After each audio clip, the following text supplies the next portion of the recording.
Okay, welcome everybody. Today is KISLEV, a nice freezing day here in Crown Heights. We really feel the taste of Russian winter, kind of.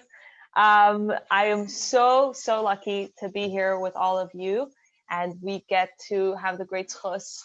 Again, as I said last time, the silver lining of COVID and the Zoom era is that now we get to have these incredible speakers from all over the world. So today we have Rabbi Shishler, and he's going to be giving us some inspiration. And before we start with Rabbi Shishler, I want to wish a mazel tov to everybody who did their quota of reading in preparation for TES and KISLEV. So everybody who did their quota from last Sunday to this Sunday, a huge thank you to Eliana. She worked so hard, and she's about to send out your raise of hands picture. So please raise your hand if you did your quota and you have earned yourself the incredible prize of the great schos of going together as a group next week, Mitzvah Hashem, to the Rebbe's library. We'll be confirming that, and we'll let you know the details as we get closer to the time. But a huge mazel tov. We'll get to see real artifacts from each of the Rebbeim. We'll get to experience, the full manuscripts, and we'll get to see the full extent of the display that they have there. So with that said, we're so lucky to have Rabbi Shishler here. He is on shlichus in South Africa, and I think right now he is one of the most popular rabbis in our group, at least. I got asked to please have him back. We all really enjoyed his last class, and how much more Shem Hashem we'll get to enjoy his inspiration today for KISLEV. So, Rabbi Shishler, thank you so much.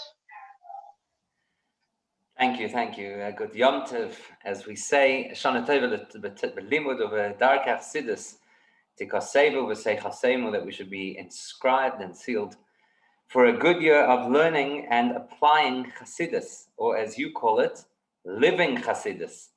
That's what this is all about, right? And it's always nice, people, when they introduce speakers, they always talk about how inspiring the speaker is, and it's so wonderful to have the speaker. Sometimes you forget how inspiring it is for the speaker to see the crowd and the enthusiasm and the way that you consistently work to learn and to develop not only the principles of Chassidus, but the application of Chassidus. So your moised, your organization, is what this Yom Tov is all about, living Chassidus. So a big Yasher Koach, and Michael El Choyel, you should Hashem grow both in numbers and in personal growth. And most importantly, as the Rebbe says all the time, but specifically in the parashas that we're reading at the moment, that that kind of movement and that kind of growth, that's what takes us to Moshiach. So with that in mind, the topic that we said we're going to speak about today is how the Alter Rebbe prepared us for the 21st century. TES KISLEV, today KISLEV, happened 222 years ago. And I'm more and more convinced as time goes on that there are things that the Alter Rebbe spoke about, be it in Tanya or other places in Chassidus, that were 100% only geared for the modern world, but people then didn't understand it. It's not a surprise to us that the Alter Rebbe was, of course, way ahead of his time, but it's fascinating as you learn things and you start to recognize, how did Chassidim understand what the Alter Rebbe was saying all those years ago? So I'll just give you one little example. If you learn the second parak of Tanya, and in the second parak of Tanya, he talks about the unique relationship between a parent and a child. And without an understanding of genetics, I don't know how Chassidim understood what the Alter Rebbe was saying. Now, Baruch Hashem, we've caught up. The modern world has caught up to the Alter Rebbe. You understand? So that's kind of what we're going to speak about a little bit today from a different angle. How the Alter Rebbe's principles and the whole concept of not just Chassidus generally, but specifically Chabad Chassidus, is absolutely 100% the single most perfect approach to Yiddishkeit and to personal development for the 21st century. And it's something we can talk about for a very long time, but what we're going to focus on today is we're going to focus on a particular area, and based on that area, it will give you hopefully insight and also whet your appetite, because there's nothing more valuable than walking out of a shir saying, I need to learn more about this, rather than to say, oh, that subject is now done and dusted. Thank you very much. We'll put it back on the shelf. If anything, I want to stimulate and hopefully get you to be more curious about these kinds of things, because that's how we should be thinking. We should never think of anything in Torah, specifically Chassidus, as being old, outdated, ancient wisdom. People think it's like a big compliment. Ancient wisdom. It's not ancient wisdom. It's eternal wisdom. Torah is eternal. It applies it every single day, every single time. So before we do any of that, because you know how it works when a rabbi speaks, there's a few rules that you have to follow. The first rule is you have to either tell a joke at the beginning or you have to tell a story. You have to engage with the people. Even Rabbah did it in the Gemara, that he would always tell a joke at the beginning, and that would engage the people, especially in today's world, by the way, because let's be honest, what is it? I don't know if you've ever tried this. Try be on this side of the camera. Doing a Zoom interaction. Normally when you have a share, there's people actually around you and you sit around a table, so it's very interactive, and you get feedback from people, and you see their facial expressions, and you know that they're engaged. Right now, in all likelihood, somebody is eating lunch, somebody else is probably bouncing the kid on their lap. I don't know what's going on over there because most people have the cameras off. So it takes a lot more, obviously, to engage with people because it's not the normal thing, and there's all tricks and trades that they tell you about what you should do when you have a Zoom thing and how you engage people and so on and so forth. Anyhow, there's something that always engages, and that's to tell a story. So let me share a story that I heard recently, and I'm going to tell you the story, and I know what's going to happen when I tell you the story. You're all going to say, "Wow, that is so inspiring," and that's a mistake. So don't do that. Don't say that the story is so inspiring. I'm going to tell you a story. It is an inspiring story. It's timely because it's about Hanukkah. But as soon as I tell you the story, start thinking, what could you be missing? What could there be in the story that doesn't immediately meet the eye? Okay, so here's the story. The story happened 7 years ago. There was a group of Bochrim in Tzfas. So I don't know how many people over here have traveled to Tzfas, a beautiful part of the world. It's a very mystical town. Tzfas is for people who don't necessarily have their feet on the ground. It's an amazing place. It's very beautiful, both physically and spiritually. And in Tzfas, there are a number of yeshivas. There's a Chabad yeshiva in Tzfas. And these boys from Tzfas went over Hanukkah all the way up to the Golan Heights. And their job was, you know how it is in Chabad, right? You know how it works. If there's a Yom Tov, there's an opportunity to find Jews and engage them. Right? That's how we work. We're Lubavitchers, everybody else. Have you ever noticed any normal person walks onto a plane, they look at their boarding card and they look at the seat numbers? Have you ever noticed? That's how people walk on a plane. You look at boarding card, seat numbers. Lubavitchers look at the boarding card, Jewish faces. Who can we get? Who can we have to put on tefillin or something like that? That's just the way that we've been trained. Anyhow, so these guys go up to the Golan, and they're doing miftzayim, and they're giving out menorahs, and they're encouraging people to light Hanukkah candles. Of course, in Israel, it's different. It's not like in the West. In the West, you have to do this preamble, excuse me, are you Jewish? And then you got to wait for the response. Is the response that they kind of pretend that you didn't say anything and they run away, which is a dead giveaway. Obviously, they're Jewish.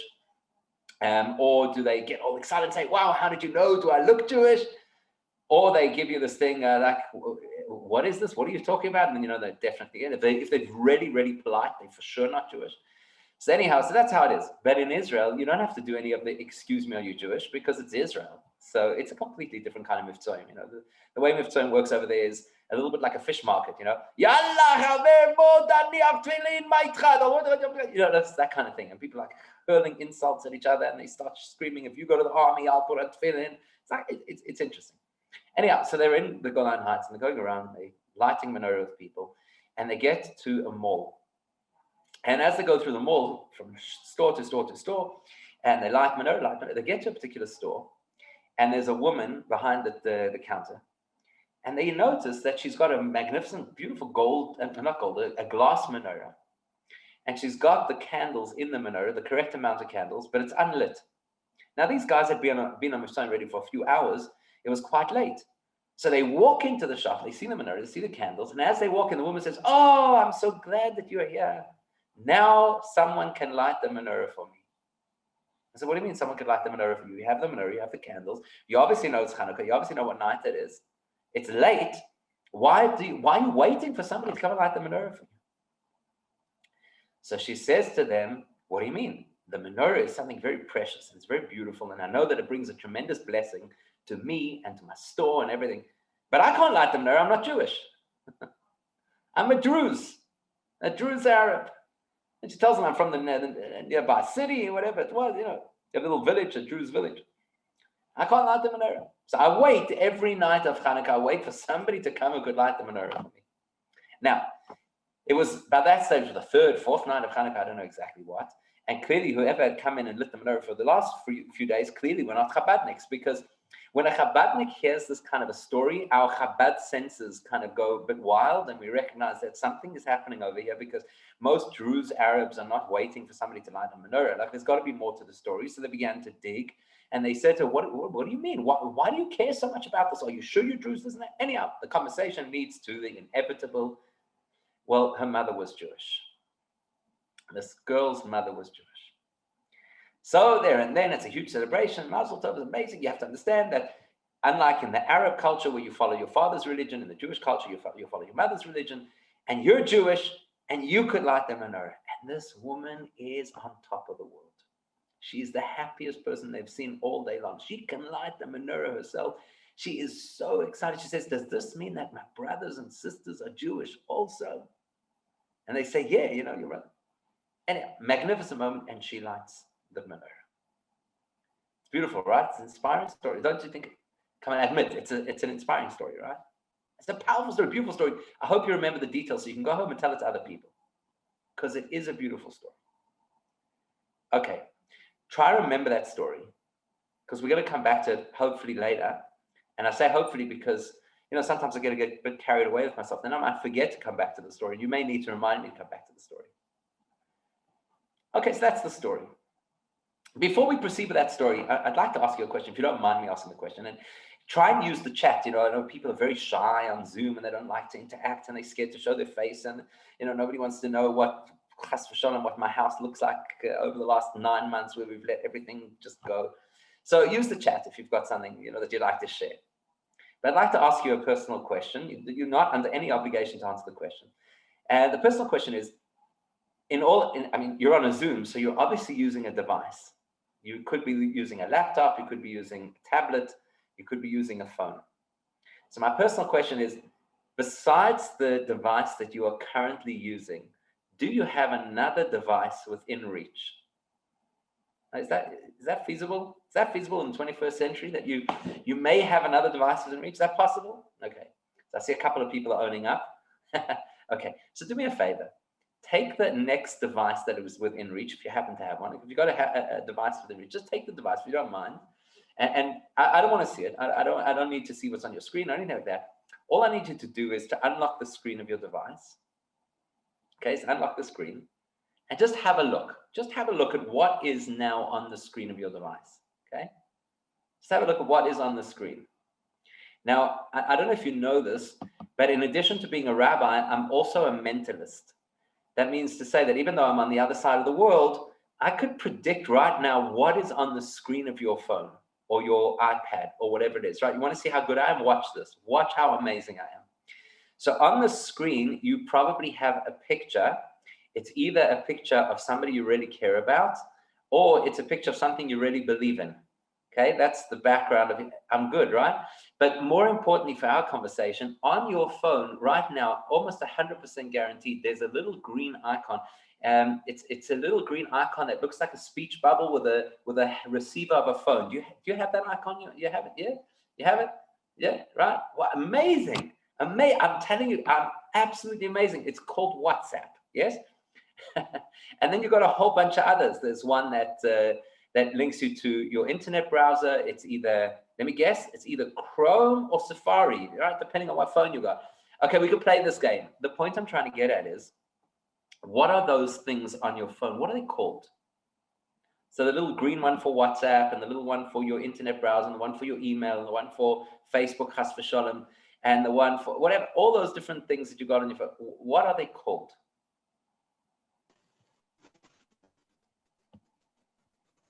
They're not called applications. I knew somebody was going to do that. There's always somebody who falls for that. Those things are not called applications. When the particular app is open, that is the application.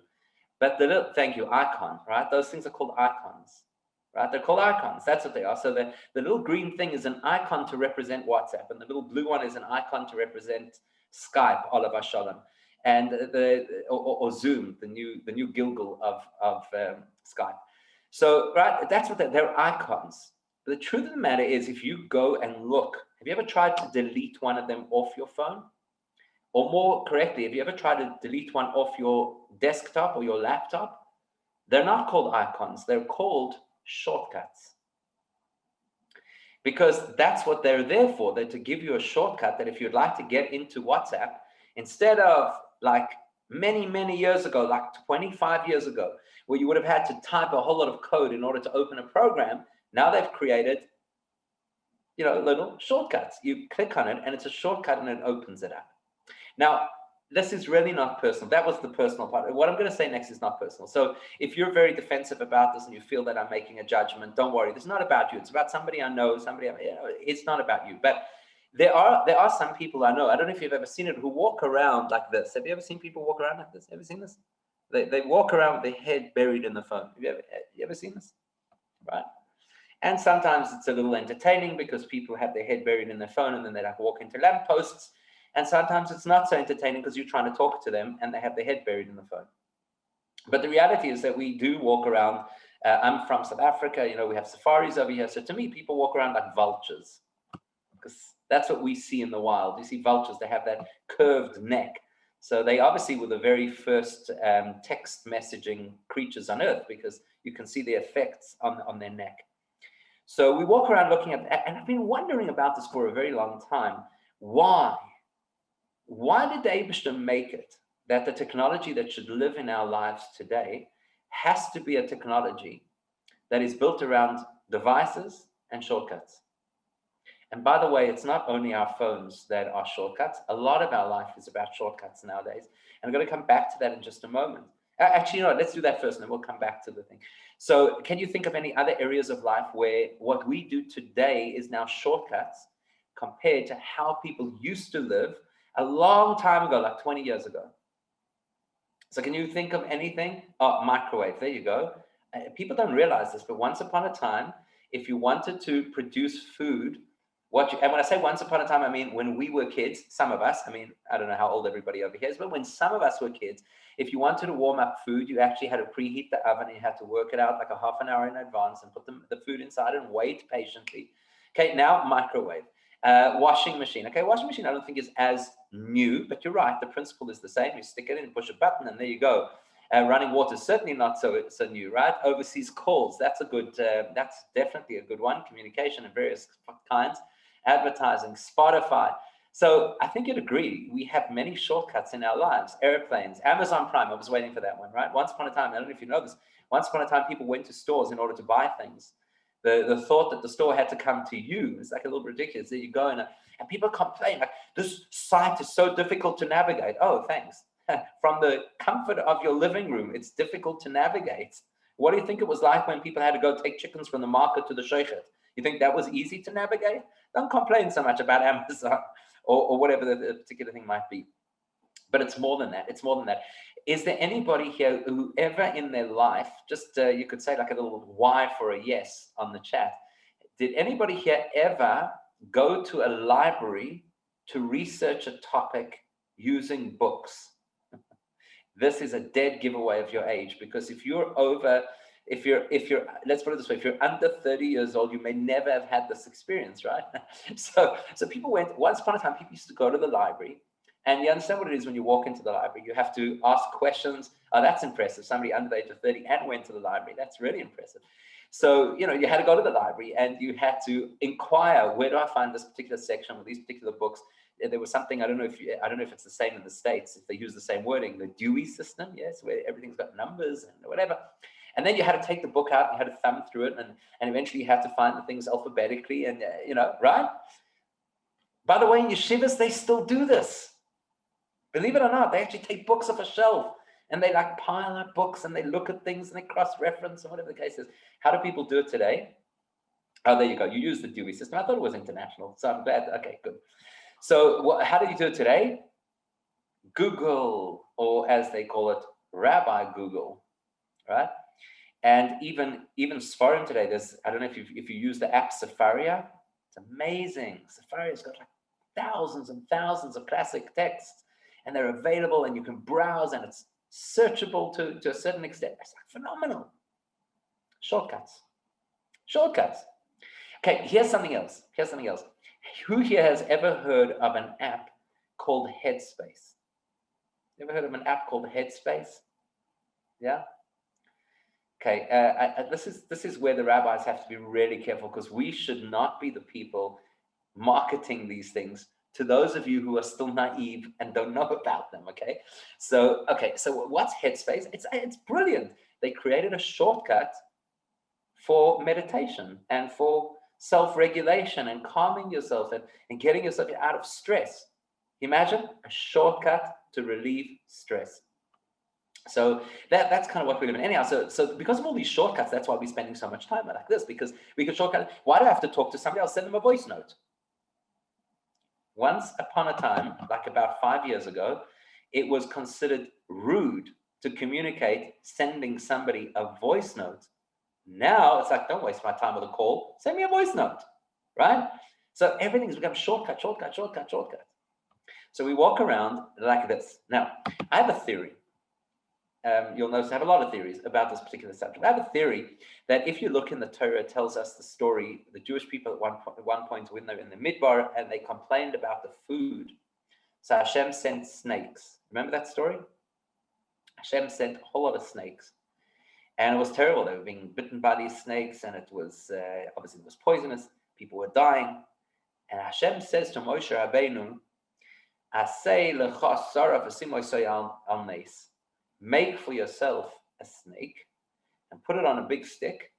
And anybody who's bitten, they'll look up at the snake and they'll live. So Rashi quotes a very famous question that the Gemara asks. Does the snake have the power to cause people to live or chas v'shalom not live? What do you think? You're going to look up at the snake and suddenly everything's going to be fine? Doesn't make any sense. Says Rashi in the name of the Gemara, the whole idea was, right? There you go, somebody who said they learned it in Chumash. The whole idea was that when you look up, it reminds you, look up and recognize that there's a God. And Hashem is Meimis. Hashem's going to decide who's going to live and who. People got caught up looking down at the food on their plate, and so they forgot that Hashem is in charge, and that's why they were susceptible to the snakes. So the cure is look up. Okay, fast forward about, a few thousand years. And they invented something called pills. That if somebody is ill, you take a pill and it cures you, right? So now let's paraphrase Rashi in the Gemara. Vechi pill meimis u'mechaya. Do pills make people better? Really? No, Hashem is meimis u'mechaya. So why do you take a pill? Because there's a fascinating thing about people. I don't know if you've ever noticed it. Have you ever noticed how people take pills? Like this. You ever noticed? I mean, they have like these hot dog eating competitions where people effectively just stuff like whole hot dogs down their face and they don't put their head back. You know, people eat chunks of cholent and nobody puts their head back. The only thing suddenly you have this tiny little pill that should slip down your throat like nothing. That's this whole avoid. Everybody puts their head up. Why? Because in the same way as Hashem sent Moshe the message to put a snake on the stick, so that the snake on the stick would remind us to look up to Hashem, and that's what would heal us. The same way he decided that he's going to empower scientists to come up with the concept of a pill, so we'll look upwards, so we'll remember where the healing comes from. What I'm getting at is that Hashem can orchestrate things in all kinds of ways to get us to look at things so that we could see the messages that we're supposed to see. And yes, I know everybody looks at their phone in order to see their messages, right? That's what you do. You look at your phone, unless of course you've got one of those watches, right? And you look at your watch to see your message, same principle. So you look at your phone to read the messages, but the only thing is we're not necessarily seeing the message. You know what Hashem is telling us? He's put right in front of our face what the greatest challenge of this generation is. You look at it dozens of times a day. What's the challenge? Shortcuts. Shortcuts. I once heard a story that there were these two priests. I know it's not really appropriate to tell stories about priests, but anyway, there's two priests, and they were standing on the side of the road, and they had a sign, and the sign said, "The end is nigh." And behind them was like a bend in the road. Anyhow, a guy comes driving down at high speed, and he sees these two priests with their sign, "The end is nigh," and he sticks his head out of the window and he says, "You Meshugoyim, you crazy people, what do you think?" And he speeds around the corner and you had this massive smash and crash and who knows what. And the one priest turns to the other priest and says, "Maybe we should change our sign to say the bridge is down. The end is nigh," right? In other words, people in life, we don't read the signs. The signs are in front. We don't read the signs.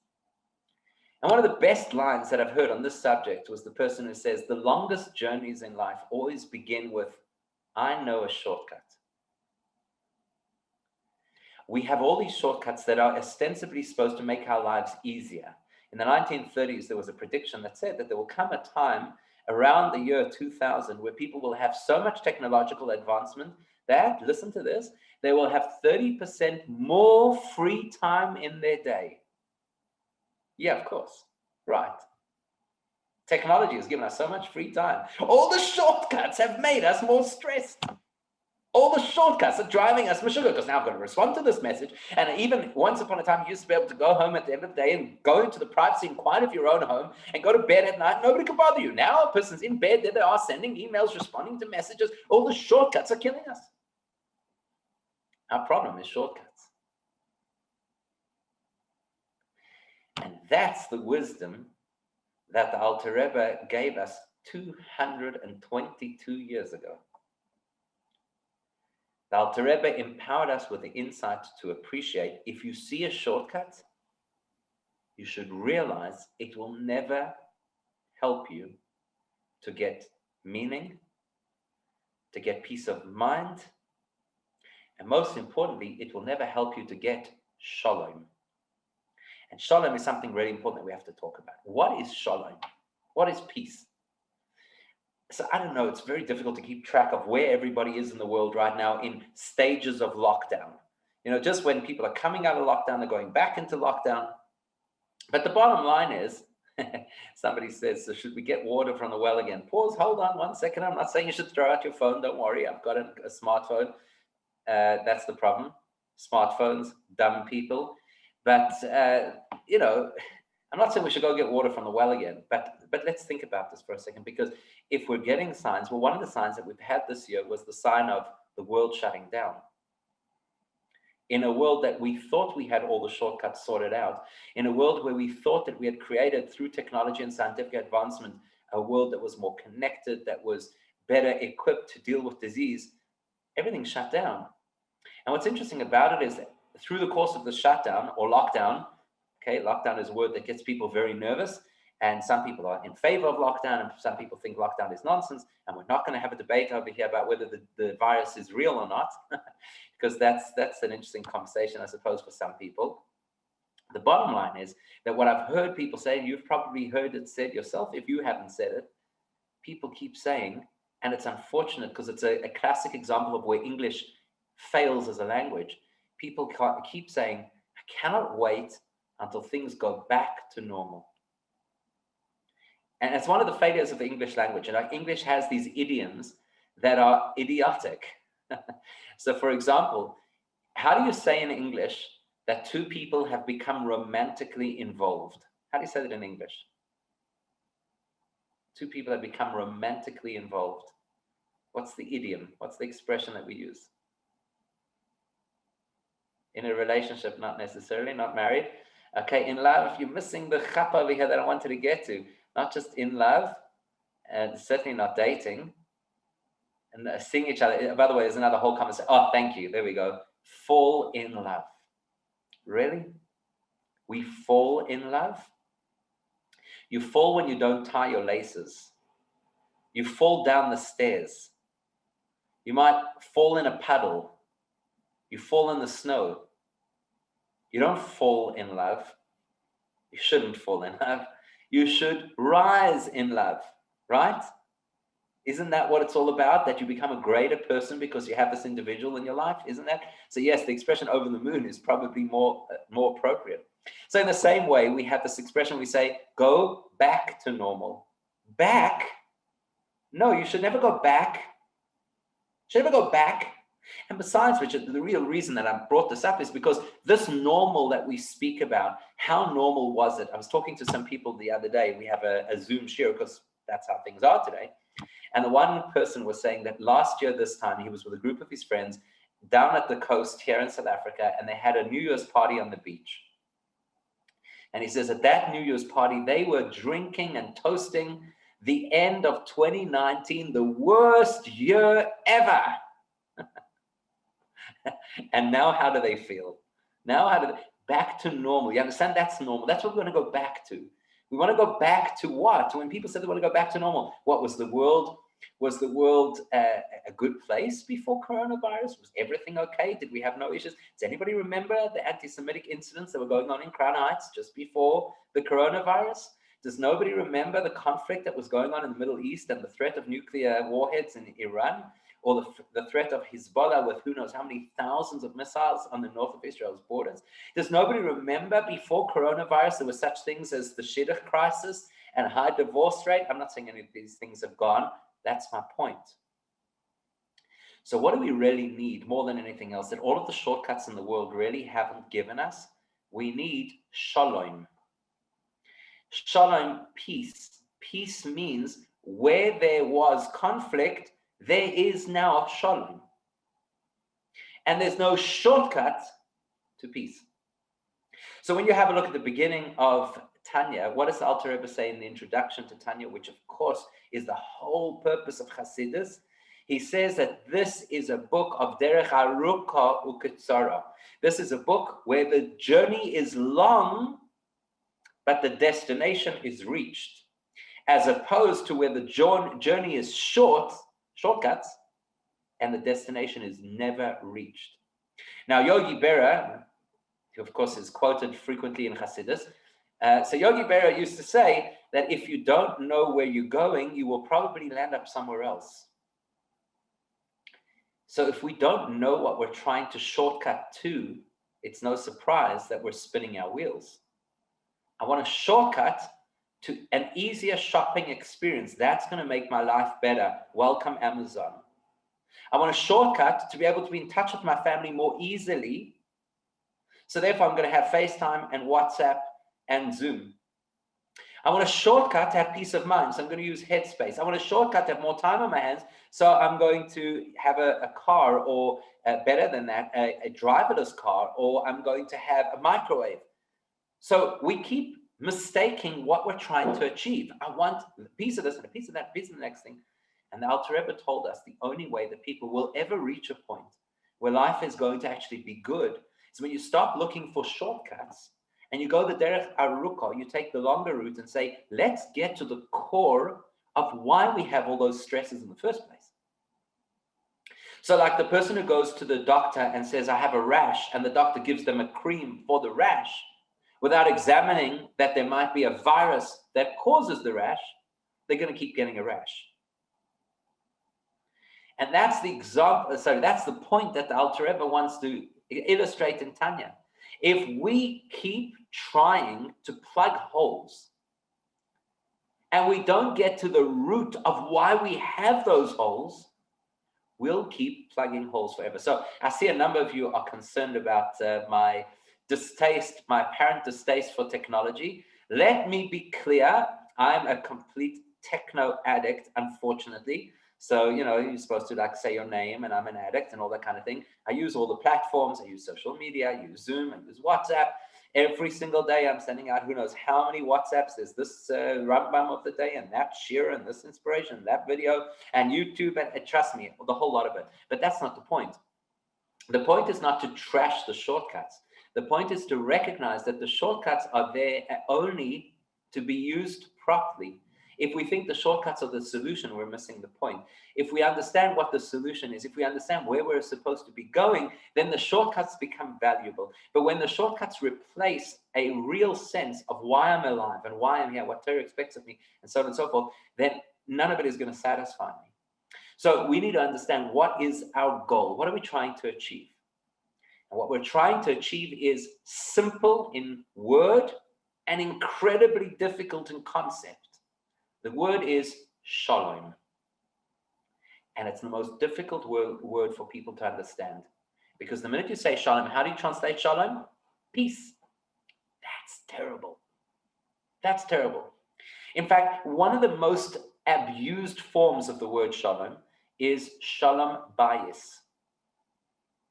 Okay, so I'm pretty sure that everybody over here really, really wants to ensure that they have shalom bayis. So if you're married, shalom bayis applies specifically to the marriage context. If you're not yet married, shalom bayis is that whoever it is that you live with in your family should all be at peace with each other. And shalom bayis is like a moving target. It's incredibly difficult. It's really difficult, let's be honest, right? Shalom bayis is not easy stuff. Shalom bayis is easy to write about in books. It's like I have a son who always says, I mean, he's a teenager, but he always says, you know those people who write those bestseller business books? If their business books were so good, how come they're not already business successes, right? You get some who aren't, some who not. So all these people who write all these books about Shalom bayis, but it's not so simple. It's easy to write books about.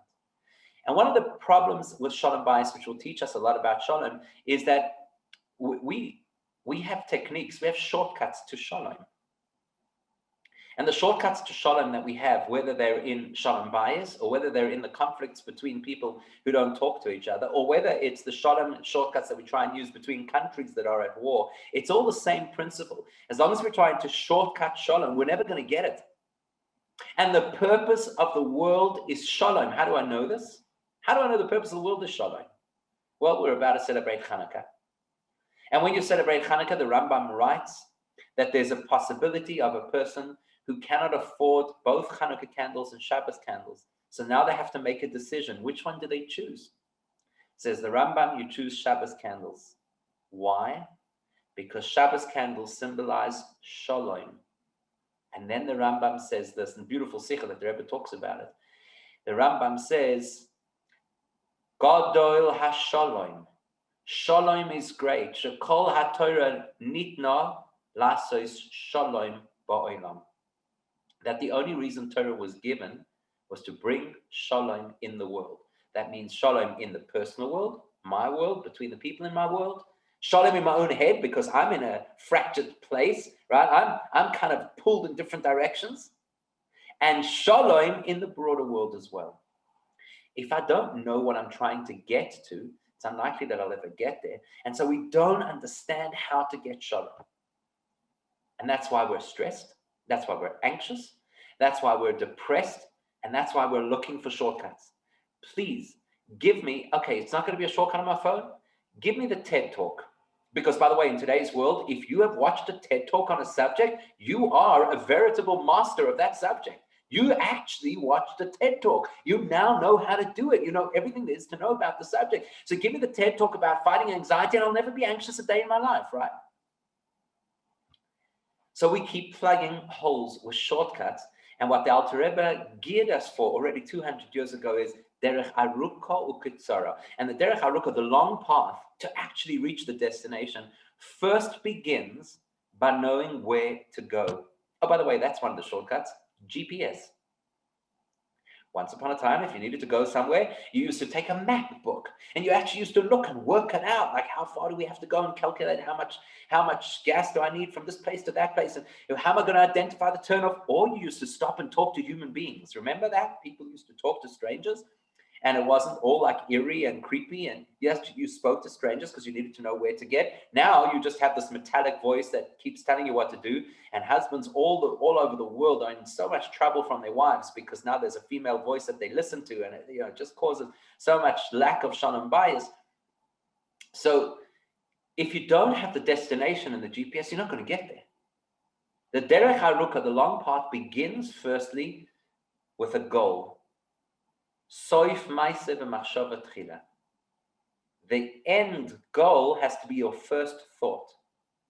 So if the Torah was given in order to bring Shalom into the world, that's got to be our first thought. What is Shalom? And when we come to TES and KISLEV, we know that Shalom is the theme.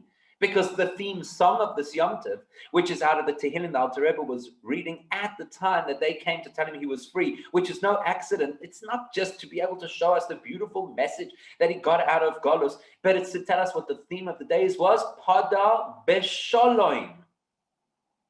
So what is Shalom? What is Shalom?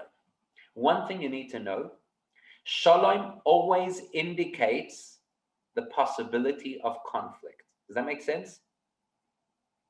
If there was no conflict in the first place, you wouldn't feel the need for Shalom.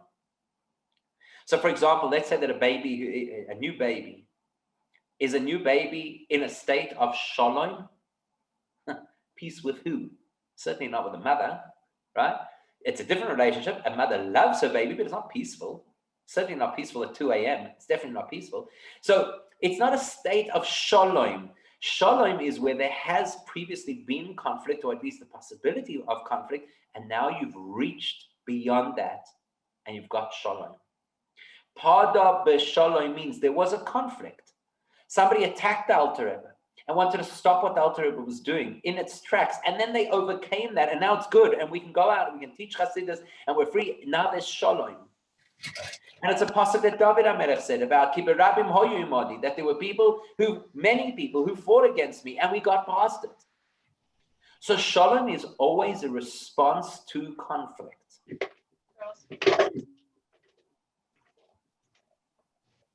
You always got to pause, you got to just pause when you hear, you don't know, did somebody accidentally unmute, or did somebody actually pluck up the courage to ask a question? So you got to just kind of wait and see. All right, anyway, so Pada b'Shalom, that's the theme, not just of the Alter Rebbe's release, it's the theme of YUD KISLEV, which means it's the theme of Chassidus, which means that 200 years ago, the Alter Rebbe prepared us for a world where we lack Shalom, where we keep thinking, if I would only have this, then I'd be at peace. If I just had the end of Corona, if we just had a vaccine, we'd all be at peace, right? We all know that. Of course, as soon as they roll out the coronavirus vaccine, the world will have world peace. That's it. The UN will close down and everything will be good. So that's how we live. We keep saying, if I had this, I'd get Shalom. If I had that, I got Shalom. If this person would treat me well, I'd have Shalom. If I could just sort out this issue with my spouse, I'd have Shalom. If I could just teach my child to sleep through the night, I would have Shalom. And so we go. So what is Shalom? Here's another phenomenal story. In 1978, the Rebbe instituted the concept of printing Tanyas all around the world. And till today, there's Tanyas that have been printed in the most incredible places. And in early 1979, because the Rebbe had made this mitzvah, 2 Chassidim went to Iran, and they began to, at the beginning of 79, they began to print a Tanya. Now, if you know your history, you'll know that February 1979 was the Iranian Revolution. And it wasn't a great time to be printing Tanyas. And they pretty much had to get out of the country. And the Tanyas were left at the printing house unfinished.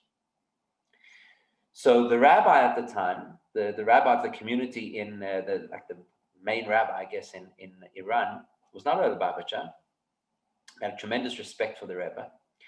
So he went to the printing house and he took all the copies of the unfinished Tanyas, and he took them to the shul and he piled them on a table in the middle of the library of the shul. And they weren't, forget about bound, they weren't even cut yet. So it was reams and reams of paper. It looked very messy. One of the first things that the Ayatollah did when he came into power was to make a rule that within 30 days, any institution and any individual that would be caught with anything that had the emblem of the Shah of Iran, they had just deposed. So anybody who had anything with the emblem of the Shah of Iran and had not destroyed it, there would be terrible penalties, would be thrown into prison and who knows what.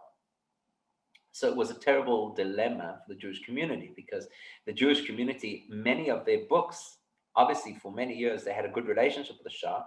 So many of the books had the emblem of the Shah of Iran, the Sidurim, the Chumashim. You can imagine what was going on over there. And you can't get rid of them. They were expected to burn them. They're not going to burn them. They even had gold coins that had on the one side the emblem of the Shah, and on the other side they had a menorah as like a tribute to the Jewish community. So they were in a terrible dilemma. What are they going to do? How are they going to get rid of all these things? And they came up with plans to get the things out of the country, but there wasn't enough time. 30 days was not enough time. Sure enough, just after the deadline, a delegation of inspectors arrives at the shul. And this particular rabbi, as you can imagine, is very nervous. What's he going to do? They're going to come. They're going to, who knows, he'll end up in prison. They'll shut the shul. They'll burn the books. Who knows what's going to happen? So he was quite concerned. Anyhow, he had no choice. He welcomed them in. And they want to see the shul. They want to see everything in the shul. For whatever reason it is, Bashkocha Pratis, he chose to take them to the library first before going into the actual shul. They come into the library, and sitting in the middle of the library on the table are these reams and reams of paper that hadn't yet been cut up into pages and made into books. So the chief inspector, who was a very senior person in the Iranian government at that point, he says, "What's this?" Now, the rabbi has no choice. So he starts explaining to them that there's a group of Jews called Chabad, and like a whole thing, and this is the book of Tanya. So the fellow says, "I want to know what this book is about. Read it to me and translate it into Persian." So the rabbi goes, he picks up the first set of papers, and it happened to be Shara Yichud Vayimona, the second part of Tanya that talks about how Hashem recreates the world at every moment. And he starts to read the first parak of Shara Yichud Vayimona. Now, with respect, I know many, many very well-learned people who have a difficult time with Shara Yichud Vayimona. It's difficult, big concepts, important concepts, they're not poshut. Here, this Iranian guy comes in and he's hearing about Tanya. Shara Yichud Vayimona. That they are letters of Hashem's creative force that keep the world at every moment coming into existence. And the rabbi is reading, translating. He finishes it. And this inspector, the chief inspector, takes the papers from him and he kisses them. And he says to the rabbi, "If this is who your people are, and these are the things that you teach, we have no further business inspecting your property. Everything is fine." And that was the end of the issue. Pada b'shalom. That's shalom. Shalom means that a minute ago, there was this incredible conflict. And the way we resolved the conflict was not in any of the conventional ways that people resolve conflict. Because what are the conventional ways? How do you resolve a conflict? You've got a Yaakov and an Esav. How do you sort it out?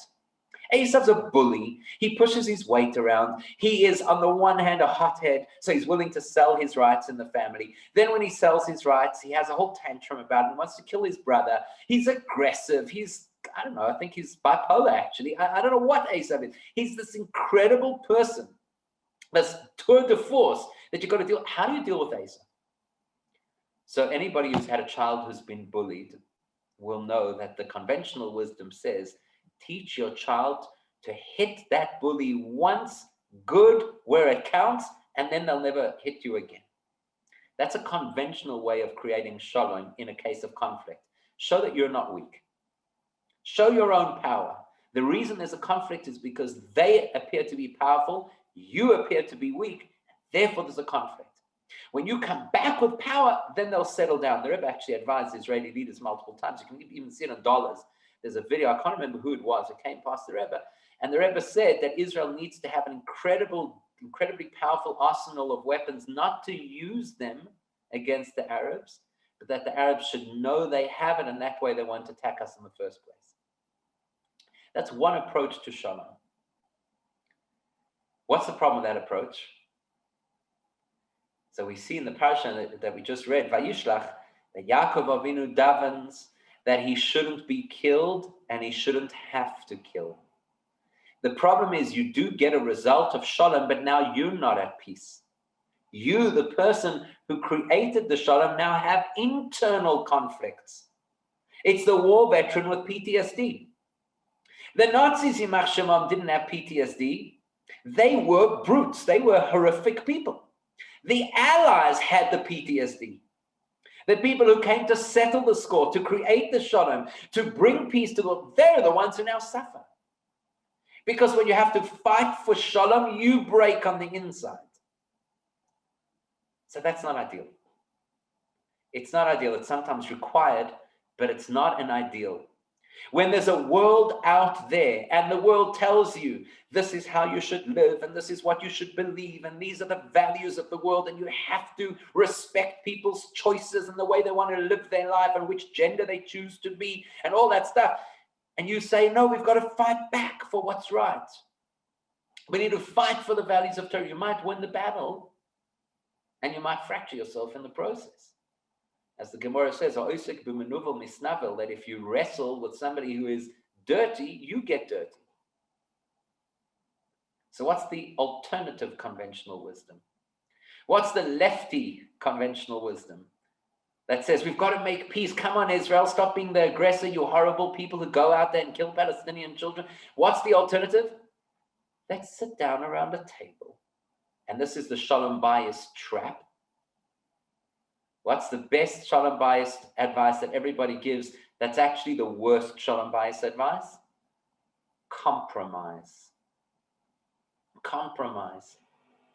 I'll cut off a bit of my nose, you cut off a bit of your nose, and we'll both be pained together.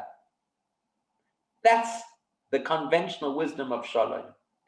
We give up what we believe in to an extent, you give up what you believe in to an extent, and we'll both be wobbly and weak, and that way we won't fight because we'll be wobbly and weak. Or to put it into the Shalom bias picture, I'll compromise for you with the expectation that you'll compromise for me, which basically means we spend our whole lives keeping score. I compromised twice last week and you only compromised once. Or I compromised in a really big area of life and you only compromised in what I believe is a small area of life. And so, in fact, in the pursuit of Shalom, what do you create? More conflict. So what is Shalom? What is Shalom? When Bochrim walk into a store and the woman tells them, I feel conflict. On the one hand, I want to light this menorah. On the other hand, I may not light the menorah because I'm not Jewish. So what do? Walk in like all the other people who came before those Bochrim and say, it's fine, we'll do it for you, don't worry. We'll show strength in the face of conflict. We'll just sort it all out. You leave the person still feeling fractured. Or the Bochrim could come in and say, let's compromise. We understand that it's something which is very important for you. You know, we'll stand here, we'll light for you, we'll sing some songs and whatever the case is, and we'll leave afterwards, and we won't have done a mitzvah because you're not Jewish, and you won't have gotten rid of this internal conflict that you have because you're not Jewish, but it's the best we could do. What's Shalom? Shalom is a perspective that says, the only reason you're seeing conflict is because you're not looking deeply enough. That's why you still see conflict. Pada b'shalom nafshi. The idea of Shalom is stop trying to solve old problems with conventional solutions. I don't know if he did or didn't say it, but they claim that Einstein said that trying to solve the same problem again with the same approach is insanity. So whether he said it or not, it's right. We keep banging our heads against the same walls, thinking we're going to resolve these conflicts using these methods. Comes along Chassidus, comes along the Alter Rebbe 200 years ago and says, stop looking for shortcuts. The only way to Shalom is you've got to go deep. Derech aruka uketzara. Generally speaking, by the way, in Chassidus, we talk about 3 different dimensions. Oirech, roichav, and oimek. Length, breadth, and depth. And in Chassidus, we always explain that depth is when you try and understand the full picture. Breadth is when you try and get all of the information about it. And length is when you bring it down into reality. Derech aruka, you've got to take the concepts from the theoretical place in the books and translate it into the reality of your life. So when you read in the book, Shara Yichud V'Ha'emunah, where the Alter Rebbe says that the whole world is Devar Hashem, it's Hashem's energy at every single moment. That's not a nice concept for a Farbrengen. That's not something that we put into our notes under the topic of how Hashem runs the world, or Hashgacha Pratis, or whatever particular topic we want to put it in, and we can file it away and say, I already know this thing because I wrote copious notes about it. Derech Haruka means this has to be how we live, because when we live in real terms, that Hashem actually is Ein Oid Milvado. It's not the slogan of the Chabadniks before they came up with yellow flags.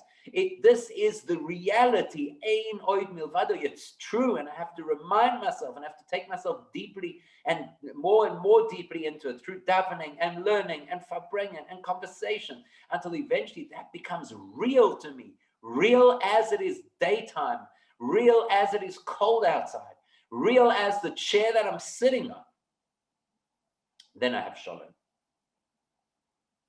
Shalom means then I no longer have conflict, not because I've settled the conflict using a technique, but because I've come to recognize that Hashem did not create a world of conflict. He created a world of achdus with conflict on the outside. So if I choose to live life on the outside, there will always be conflict. When I learn to live life on the inside, there is no conflict. Just yesterday, I read, I don't know if you've read the book Samarkand. It's a magnificent book. So just yesterday, I read a piece where he quoted Remendel Futterfass, who was, I was privileged to learn with Remendel for 2 years, just before he passed away. Remendel Futterfass was an incredible person. So one of the things that it says is when they took him in for interrogation, the interrogator said, and they used all these different psychological techniques to try and break people. So the interrogator said to him, if you don't tell us what we want to know, we're going to torture you and kill you. And Remendel said to him, just imagine this. We'll never imagine what it is to be in a Soviet prison. I mean, we wouldn't imagine what it is to be in an ordinary prison, I hope. So, but a Soviet prison, I mean, it's hell on earth. And he said to them as follows, he says, if Hashem doesn't want me to live, I'll walk out of this prison and be hit by a car. There's no conflict here. There's no fear. There's no anxiety. That's the story recorded in the book. I'll tell you the story as I heard it from Reb Mendel Futterfass. Not the same story, a different story, but the same message. Reb Mendel Futterfass told us, Bochum, in Yeshiva, that he had a very, very good friend who later became a very famous mashpia, Reb Nissen Nemenov. And both of them lived at a time where people were being conscripted to the Russian army, and to be called up to the Russian army meant going to the border, and people didn't come back. My wife's grandfather fought in Stalingrad. He was an officer in Stalingrad. He said the Russians sent their soldiers as cannon fodder. They weren't properly equipped. They weren't properly trained. They literally were sent to be killed. So Reb Mendel and Reb Nissen were both the same age, and they were targets for conscription. Now, Reb Nissen Nemenov apparently had an accident when he was very young, and he broke his sternum. So his chest was kind of caved in. So Reb Mendel said to him, when you go for the medical examination, they're going to kick you out of the army. They're not going to take you. You look like you're falling to pieces. You know, you're fine. Reb Mendel, on the other hand, was a really built, stocky, hale, healthy man. And he said, me, I have a concern. What happens when they take me and the medical board is going to send me to the front? And Reb Mendel told us that this is what Reb Nissen Nemenov said to him. And only Chassidim could speak this way to each other. Only Chassidim who worked for years on themselves could have this kind of conversation. Reb Nissen said to him in Yiddish, if the Eibishter needs you, then he will keep you. And if the Eibishter does not need you, why would you need you?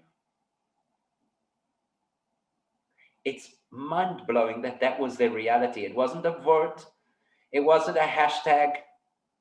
It was real. There's no conflict. There's only shalom.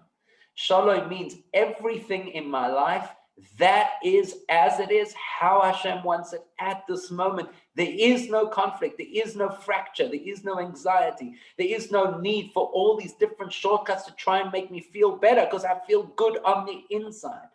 I feel solid on the inside. For the generation in history that is undoubtedly the most fragile generation ever, the 21st century. The generation where you can't even say what you feel about somebody in case, God forbid, it might send them into decades of therapy or might cause them to collapse completely because of what somebody said. How dare you have said these things? The Alter Rebbe prepared us 200 years ago, and he said, you won't fix this generation with Band-Aids. You won't fix this generation with Prozac. You won't fix this generation with apps. You won't fix this generation with motivational speakers and retreats and mindfulness and all these other things. You'll only fix this generation with shalom. Pada b'shalom nafshi. Hashem took the Alter Rebbe and put him onto the world scale on TES KISLEV to give us the gift of shalom. What is shalom? What is feeling solid and good on the inside? It's the derech aruka uketzara, actually learning Chassidus until it becomes real to us, until it's no longer a book on the shelf, until it's who we actually are.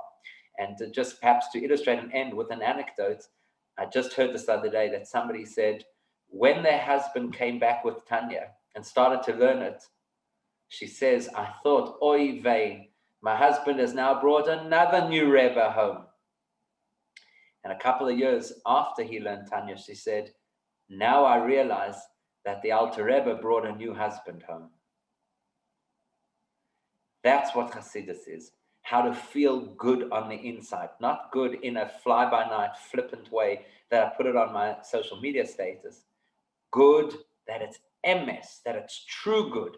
Shalom in the real sense. There is no shortcut. There is only the real work of learning Chassidus and learning more Chassidus and then learning more Chassidus. And in Mitzvah Hashem, we should succeed in doing that, and we should succeed in seeing the benefits. And as the Rebbe says in a Sikha on this week's parasha, when in life you keep climbing the mountains of life, then you get like YUD in this week's parasha to be the person who brings Peretz, the forefather of Mashiach, into the world. So when we climb the mountain, it's not easy to climb this mountain of Shalom, to climb the mountain of Chassidus. When we do it, it opens the gates of Mashiach. In Mitzvah Hashem, we should just open the book, and we should already be Zocher to Mashiach right now. Shkoyach, everybody, thank you. I don't know if you have questions or anything like that you would that you'd like to ask. Happy to take them. Rabbi Shishler, that was incredible. Thank you so much. That was wow. You just took us on an incredible, beautiful, and so true. This concept of Shalom and how many of us really want the next app or the next the latest iPhone or the latest thing to try and reach this level of Shalom, but in reality, let's just open some Chassidus and realize the Eibusher is the essence of it all, and that's it. That's the wow. Thank you very, very, very much. Also, everybody, a big reminder that we have, if Rabbi Shishler is up for it, we have our Zoom selfie. So if you feel comfortable, you can turn on your camera and take a nice big smile. And I guess, yes, Bracha will let us know when we're ready, when she's ready. Thank you so much.